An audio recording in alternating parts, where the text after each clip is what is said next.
Okay, next time என்ன கேட்டிருக்காங்க அப்படின்னு பார்க்கணும்னா, முற்றொருமையை பயன்படுத்தி k9 k² மைனஸ் 25 காரணிப்படுத்துக. ஸோ காரணிப்படுத்துக மெத்தட் வந்து இதுல கேட்டிருக்காங்க.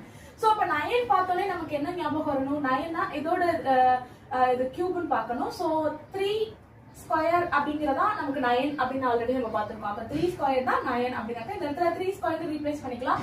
இங்க 5² அப்படிங்கறதா நம்ம 25 நமக்கு பிரச்சனை இருந்து தெரியும் நமக்கு. சோ 25 அப்படிங்கிறது 5². அப்ப இந்த இடத்துல ரீப்ளேஸ் பண்ணுங்க 3² k² மைனஸ் 5². அப்ப இந்த டேர்ம் மொத்தமா k² the whole power மொத்தமா ஸ்கொயர் போட்டுக்கோங்க. இங்க 5². சோ அப்ப இந்த டேர்ம் பார்த்தா நமக்கு என்ன ஞாபகம் வரும்?